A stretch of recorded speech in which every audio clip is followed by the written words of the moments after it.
Hello दोस्तों, मेरा नाम है शाहबाज हुसैन। तो आप सभी का स्वागत है 12th अकाउंटेंसी की क्लास में है। तो आज हम 12th अकाउंटेंसी की शुरुआत करते हैं। तो चलिए जानते हैं कि हमें क्या करना है।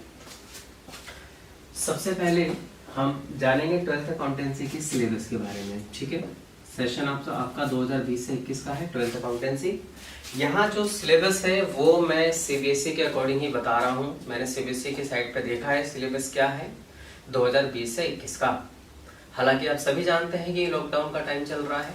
अब ये लॉकडाउन कब खत्म होगा, कब से स्कूल की शुरुआत होगी, कब एग्जाम होंगे, क्या होगा, देखिए वो तो फ्यूचर पे डिपेंड करता है।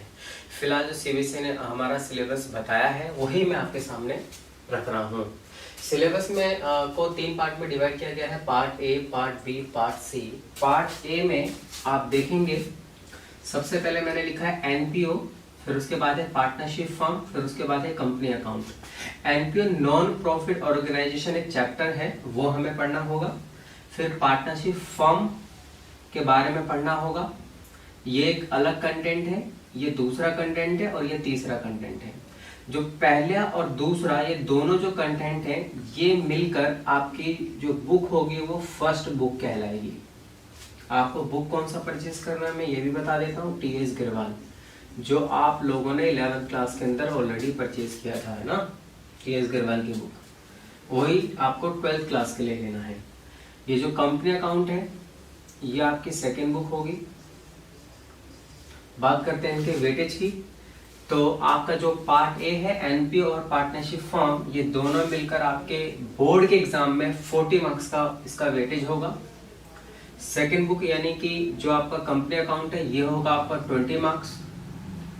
और पार्ट बी में हम पढ़ेंगे फाइनेंशियल स्टेटमेंट को एनालाइज करना, और एनालाइज करने के इसके बहुत सारे तरीके होंगे। ये आपका कहलाएगा थर्ड बुक। एग्जाम में इसकी वेटेज होगी 20 मार्क्स। आप जोड़ के देख लीजिए कितना हो रहा है, टोटल 80 मार्क्स, यानी अभी भी 100% के लिए 20 मार्क्स कम है। तो मैं 20 मार्क्स और ऐड कर देता हूँ। इस तरीके से आपका टोटल अकाउंटेंसी का वेटेज हो गया 100 मार्क्स। 20 मार्क्स मैंने किस चीज के ऐड किए हैं, प्रोजेक्ट के आपके ऐड किए हैं, जो कि आपका इसका पार्ट सी बन गया। प्रोजेक्ट में 20 मार्क्स किस तरीके से मिलेंगे ये भी मैं आपको बता देता हूँ। 4 मार्क्स का इसमें क्या होगा, वाइवा होगा आपके स्कूल में। 4 मार्क्स का आपको फाइल बनानी होगी, पहले भी आप लोगों ने 11th क्लास में बनाया होगा। और 12 मार्क्स का आपका रिटन टेस्ट होगा। और ये जो तीनों चीजें हैं ना, ये तीनों चीजें जो है पार्ट सी का, ये आप समझ लीजिए पार्ट बी का ही पार्ट है। यानी कि फाइनेंशियल स्टेटमेंट से ही ये सारी चीजें पूछी जाती हैं, कुछ चीजों को छोड़कर। तो ये हमने आपको आपके सिलेबस के बारे में बताया है कि आपका सिलेबस क्या है। यानी आपके दिमाग में सेट हो गया ना कि 3 किताबें आपको पढ़नी है, 1, 2 और 3। और तीनों किताबों में कौन कौन से कंटेंट होंगे। फर्स्ट बुक में ये 2 चीजें, सेकंड बुक में ये, और थर्ड बुक में ये। ठीक है, तो देखिए दोस्तों, किसी भी अगर आप सब्जेक्ट की शुरुआत करते हैं, क्लासेस लेते हैं, तो आपको उनकी बुनियादी बातों का जानना जरूरी है। बुनियादी बातों का मतलब है कि कौन सी बुक है, किस बुक से पढ़नी है, कब तक इसका सिलेबस कवर होगा, एग्जाम कब होते हैं, कितने मार्क्स का उसका वेटेज होगा, क्या हमारी जर्नी होगी। तो जब ये बेसिक बातें समझ में आ जाती है ना, तो हर बच्चे को पता होता है कि हाँ अब मुझे इसके बाद ये काम करना होगा, इस बुक के बाद इसकी स्टडी करनी होगी। समझ में आ रही है बात मैं क्या बोलने की कोशिश कर रहा हूँ। तो इससे कॉन्फिडेंस लेवल भी गेन होता है दोस्तों। तो ये हमने आपको सिलेबस के बारे में बता दिया। हाँ जी, तो इसके अलावा आपके जो टेस्ट लिए जाएंगे वो कैसे लिए जाएंगे, होमवर्क का डिस्कशन किस तरीके से होगा, डाउट का डिस्कशन किस तरीके से होगा, कैसे लिया जाएगा, ये भी मैं धीरे धीरे बात करूंगा। फिलहाल मैं बात करता हूं कि आपका जो एग्जाम होता है, बेसिकली जो लास्ट सेशन जो मैंने लिया था उसके अकॉर्डिंग मैं आपको बता देता हूं।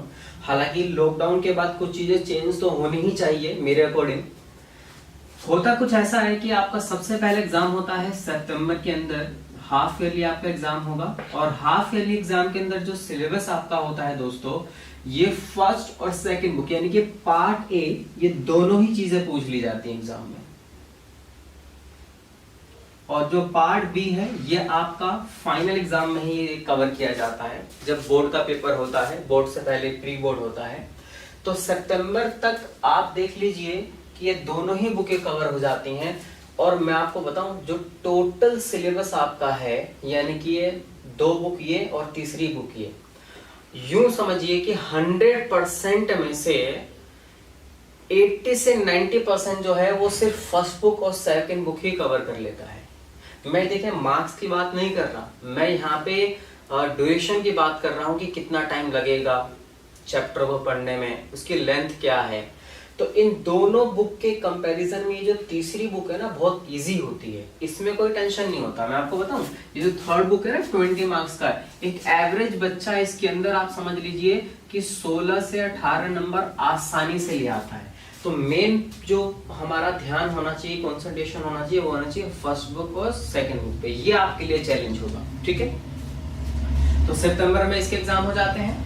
उसके बाद क्या होता है दोस्तों, अक्टूबर में क्या होता है, यानी कि सितंबर से पहले पहले हमें ये 2 बुकें खत्म करनी होंगी एग्जाम से पहले पहले। फिर अक्टूबर में हमें इस थर्ड बुक को टारगेट बनाना होगा, फिनिश करना होगा। फिर उसके बाद नवंबर, दिसंबर, जनवरी ये आपका रिवीजन चलता रहेगा। रिवीजन किस तरीके से चलेगा, आपकी इस बुक से रिवीजन चलेगा, प्लस में सैंपल पेपर से रिवीजन चलेगा।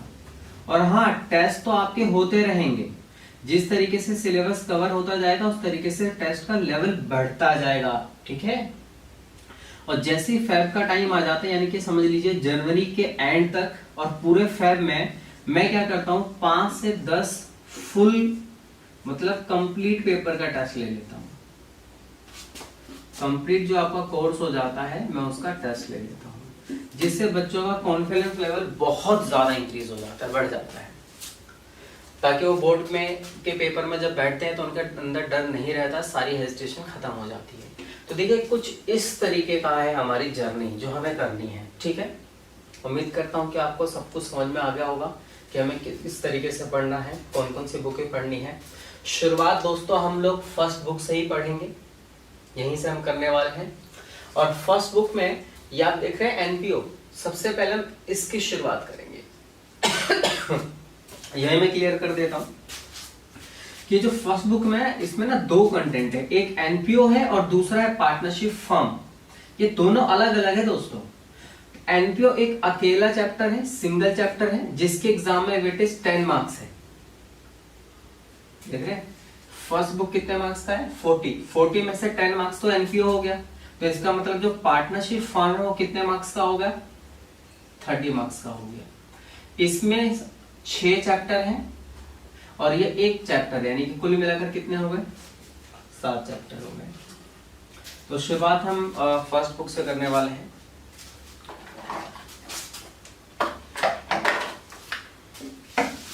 बाकी बाद में जो सिलेबस में चेंजेस होंगे ना, उस तरीके से हम लोग अपनी क्लासेस को लेके चलेंगे। देखिए दुआ करें कि लॉकडाउन जल्द से जल्द खत्म हो जाए, बीमारी खत्म हो, लोगों को रोजगार मिले, बच्चों की पढ़ाई शुरू हो जाए, स्कूल कॉलेज की शुरुआत हो जाए।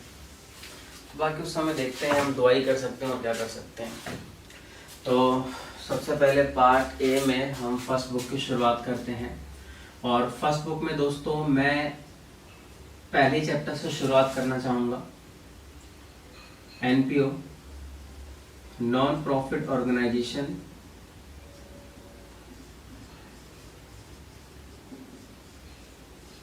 नॉन प्रॉफिट की जगह नॉट प्रॉफिट कहना ही सही रहेगा, not profit organisation, short form में एनपीओ बोलते हैं। हाँ जी, अब इसमें पढ़ना क्या है ये चीज तो देखिए, जैसा कि इसके नाम से ही पता चलता है, नॉट प्रॉफिट ऑर्गेनाइजेशन।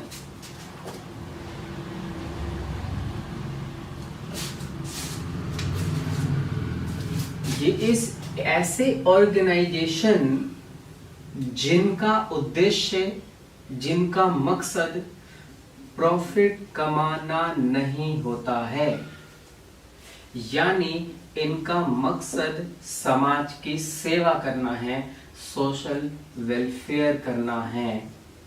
ऐसे ऑर्गेनाइजेशन को हम लोग नॉट प्रॉफिट ऑर्गेनाइजेशन कहते हैं। ये प्रॉफिट के लिए काम नहीं करते, सामाजिक सेवा के लिए काम करते हैं। इसके एग्जाम्पल की बात करूं, जैसे एग्जाम्पल के लिए चैरिटेबल हॉस्पिटल। दोस्तों आप लोगों ने हॉस्पिटल तो देखा ही होगा, गवर्नमेंट भी होती है और प्राइवेट भी हॉस्पिटल होते हैं।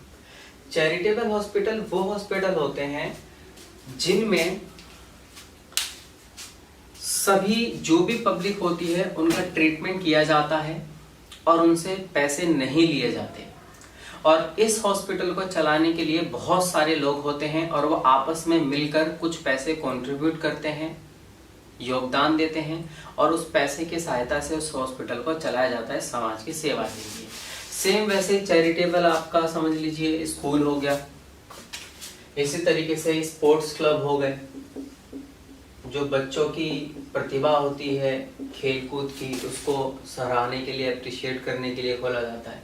तो ये ऑर्गेनाइजेशन मतलब समझ लीजिए कि प्रॉफिट नहीं कमाते हैं।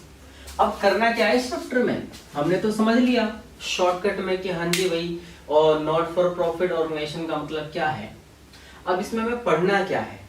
देखिए दोस्तों, इसमें दो चीजें हैं। सबसे पहली चीज तो पूरी थ्योरी है और दूसरी चीज है प्रैक्टिकल, जो हमें न्यूमेरिकल पढ़ना है। मैं यहाँ पे अभी थ्योरी के बारे में ज्यादा डिस्कस नहीं करूंगा, मैं थ्योरी आपको बुक से पढ़ाऊंगा, ठीक है। मैं आपको या तो स्क्रीनशॉट भेजूंगा, ठीक है, या तो मैं आपको पीडीएफ जो भी होगा, जैसे भी मुझे कहीं से इंतजाम होगा उस तरीके से पीडीएफ बना के भेज दूंगा आपको बुक की। तो यहाँ पे प्रैक्टिकल की बात करेंगे दोस्तों। थ्योरी के अंदर हमें बहुत सारी चीजें डिस्कस करनी होंगी। एनपीओ का डेफिनेशन, एनपीओ के फीचर्स पढ़ने होंगे, कितने तरीके के एनपीओ होते हैं उनके बारे में पढ़ना होगा। बहुत सारी चीजें होंगी जो कि आपको काफी आपकी नॉलेज बढ़ेगी उससे, ठीक है। फिलहाल मैं मुद्दे की बात करता हूँ, प्रैक्टिकल की बात करता हूँ। एग्जाम में इसकी वेटेज जो है वो 10 मार्क्स है। अब प्रैक्टिकल के तौर पे हमें इसमें पढ़ना क्या है जो पेपर में आने वाला है। देखिए, ये थ्योरी नहीं आती है, आप अपने माइंड में ये मत रखिएगा कि पेपर में थ्योरी आती है। पेपर में थ्योरी तो ना के बराबर आती है 12th क्लास के अंदर। सब कुछ न्यूमेरिकल ही आता है। बहुत ही मुश्किल से 5 से 7 नंबर की थ्योरी आती है, बहुत मुश्किल से, वो भी प्रैक्टिकली आता है। तो इसमें पढ़ना क्या उसकी बात करते हैं दोस्तों। हमें ऐसे ऑर्गेनाइजेशन की जो प्रॉफिट नहीं कमाते, इनका फाइनेंशियल स्टेटमेंट तैयार करना सीखना है।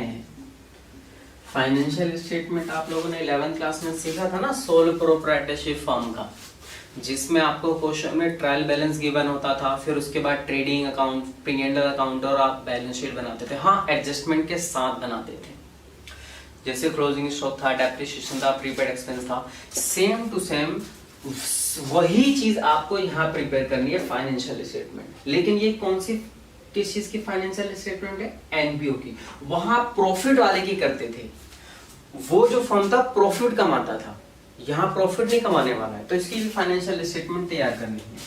मैं काम करता हूँ दोनों में कंपैरिजन कर देता हूँ ताकि आपको अच्छे से क्लियर हो जाए। जो प्रॉफिट वाला ऑर्गेनाइजेशन होता है, जब हम उसकी फाइनेंशियल स्टेटमेंट तैयार करते हैं तो क्वेश्चन में गिवन होता है ट्रायल बैलेंस। ट्रायल बैलेंस तो आपको याद ही होगा, एक तरफ डेबिट बैलेंस होता है और एक तरफ क्रेडिट बैलेंस होता है। सॉल्यूशन में आप लोग तैयार करते थे ट्रेडिंग एंड P&L अकाउंट।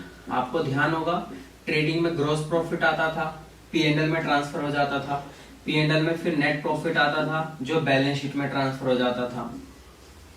आप बैलेंस शीट बनाते थे, विद एडजस्टमेंट बनाते थे, आप लोग क्लोजिंग स्टॉक के एडजस्टमेंट करते थे, डेप्रिसिएशन के एडजस्टमेंट करते थे। आ रही है ना बात समझ? सेम वही फाइनेंशियल स्टेटमेंट हमें इस एनपीओ की तैयार करनी है। तो जब आप इस एनपीओ की फाइनेंशियल स्टेटमेंट तैयार करेंगे तो आपको क्वेश्चन में गिवन होगा receipt and payment account, receipt and payment account, ठीक है। आप बोलेंगे सर ये रिसिप्ट एंड पेमेंट अकाउंट क्या है? ट्रायल बैलेंस के बारे में तो आप जानते ही हैं।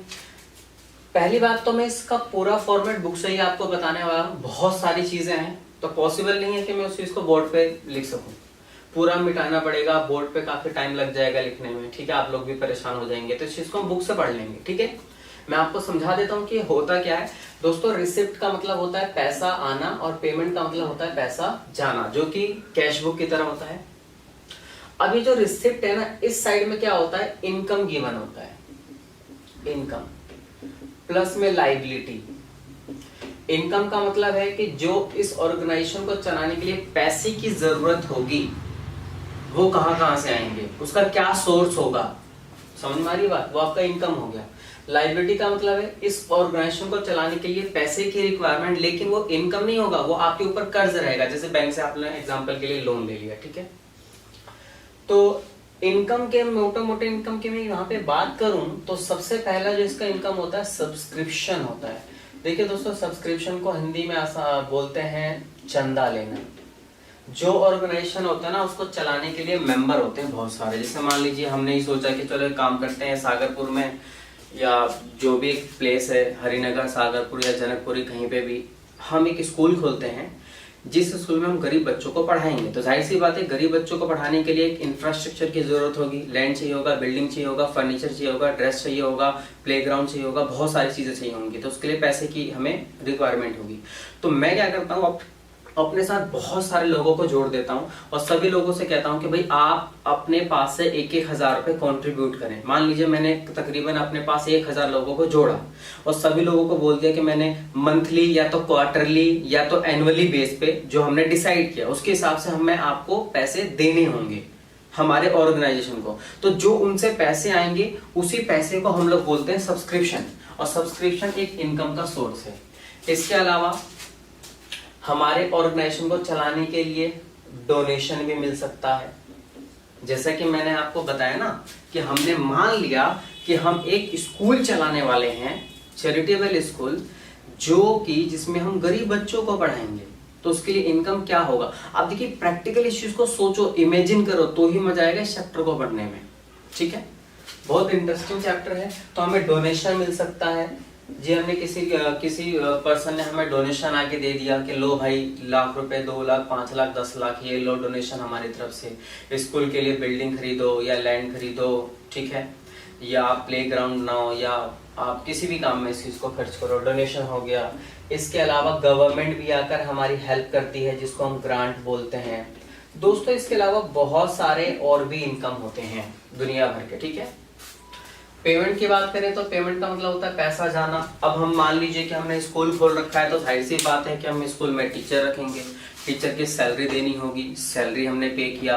हो सकता है बिल्डिंग खुद की हमने ना खरीदी हो, रेंट पे लिया हो तो रेंट पेड करना होगा, स्टेशनरी का खर्चा होगा, इलेक्ट्रिसिटी बिल का खर्चा होगा। तो दुनिया भर के खर्चे होते हैं, वो आपके पेमेंट साइड में आ जाते हैं, ठीक है। तो ये आपको रिसिप्ट एंड पेमेंट गिवन होगा। मैं उम्मीद करता हूँ कि आपको थोड़ा बहुत समझ में आ गया होगा कि रिसिप्ट एंड पेमेंट होता क्या है। हाँ, अब इसी के हेल्प से हमें बनाना है income and expenditure account. Income and expenditure account जो बिल्कुल हूबहू P&L अकाउंट की तरह है। बिल्कुल जो यहाँ पे रूल एप्लीकेबल होते थे वही रूल सेम टू सेम यहाँ लगेंगे। जैसे आप यहाँ बैलेंस शीट बनाते हैं, सेम टू सेम यहां भी बैलेंस शीट बनाया जाएगा। जैसे आप यहाँ एडजस्टमेंट पास करते थे, यहाँ भी बहुत सारे एडजस्टमेंट पास होंगे दोस्तों। या जैसे यहाँ डेप्रिसिएशन था तो यहाँ भी डेप्रिसिएशन होगा, ठीक है। इसी तरीके से बहुत सारे एडजस्टमेंट होंगे। तो आई होप कि आपको ये बात समझ में आ गई है। तो इस तरीके से हम लोग चैप्टर की शुरुआत करने वाले हैं। तो मैंने एक बेसिक सी बात आपको बता दी है कि एनपीओ क्या होता है और हम इसमें क्या पढ़ने वाले हैं।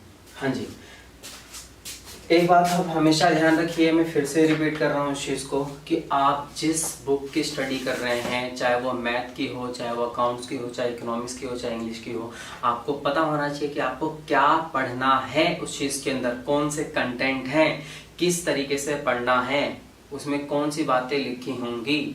इससे क्या होता है, जैसे बच्चों को पता चल जाता है ना, तो बच्चे के पता है माइंड में जब बातें सेट हो जाती हैं तो उसका कॉन्फिडेंस लेवल बढ़ता है। कैसे बढ़ता है, उसको आगे पता होता है हाँ इसके बाद हमें ये चीज़ पढ़ना है, इसके बाद हमें ये चीज़ पढ़ना है, उसको सारे स्टेप पता होते हैं, सारे प्रोसीजर उसको पता होते हैं, ठीक है।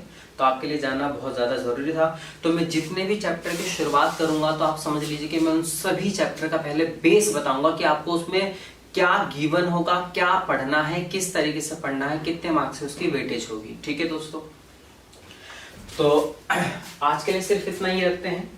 हम नेक्स्ट क्लास से इसको आगे कंटिन्यू करेंगे बुक की हेल्प से। बुक का मैं आपको स्क्रीनशॉट भेजूंगा, या तो मैं आपको उसका क्या करूंगा कि जो भी बुक के पूरे चैप्टर होंगे तो टॉपिक वाइज आपको भेज दूंगा, या तो फिर मैं उसका पीडीएफ बना के आपको भेज दूंगा, आपके व्हाट्सएप नंबर पे भेज दूंगा, या ऐसा करूंगा कि जो हमारा यूट्यूब का चैनल है उसके अंदर हम आपको लिंक दे देंगे उसका पीडीएफ का। तो थैंक यू दोस्तों।